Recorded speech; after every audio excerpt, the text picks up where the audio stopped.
Why is masculinity suddenly a hot topic? Why do we hear the word toxic attached to it? Many men and boys feel confused, even blamed, just for being themselves. But is masculinity really the problem, or is it more complicated? These questions matter. They shape how boys grow up and how men see themselves. For years, being a real man meant being tough, hiding feelings, and always providing. Now, those old ideas are being challenged.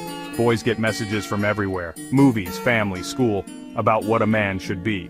Are these messages helpful, or do they force boys into a narrow box? That box can be limiting, even harmful. This is where the idea of toxic comes in. So what parts of traditional masculinity are healthy? Which ones cause harm? This isn't about attacking men, it's about understanding the pressures they face. We need honest conversations about what it means to be a good man today. The world is changing, and so is the idea of manhood. Toxic masculinity doesn't mean all masculinity is bad. It points to harmful ideas about manhood that pressure men to act in rigid ways. Think of old sayings like boys don't cry or man up. These ideas teach boys to hide emotions and avoid asking for help. They also suggest men must dominate or use aggression to solve problems. Even small comments like, "you throw like a girl," send big messages. They link masculinity to not being feminine, and teach boys to suppress gentler sides. This can make it hard for men to express feelings or build close friendships.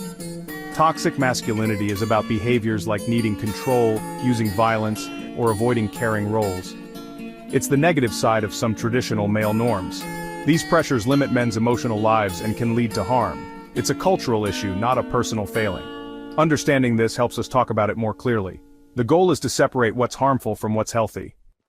For generations, being a man meant being the provider, the strong one, the silent one. Boys learned these rules from family and society, but now things are shifting.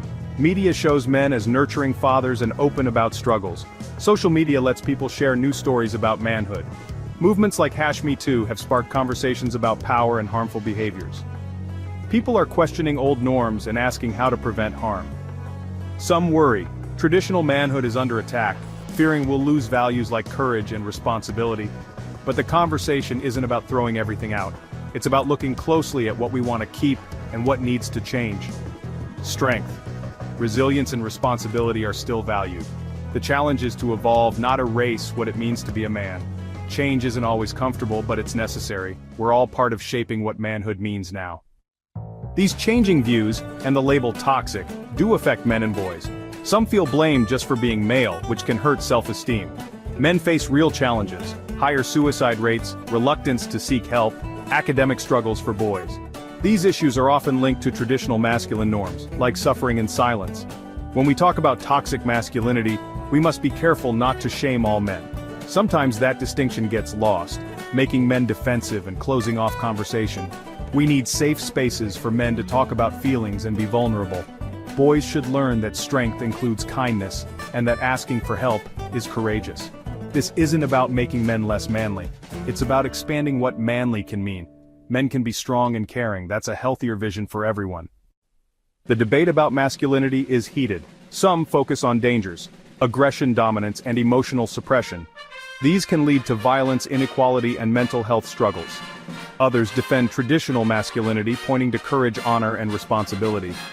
They worry we'll lose these strengths if we criticize masculinity too harshly. The real issue isn't masculinity itself, but unhealthy expressions of it. True masculinity can mean integrity, discipline, and leadership. Many men embody these positive traits, and society benefits from them. The goal should be to promote virtues, not dismantle masculinity. We need to focus on healthy, positive expressions of manhood. So, where do we go from here? Some traditional ideas are harmful, but masculinity also has positive sides. The challenge is to encourage the good and change the harmful.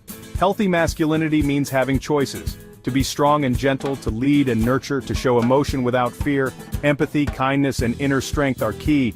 Redefining strength means courage, resilience, and asking for help when needed. This is a hopeful journey, shaping a better, more caring idea of being a man.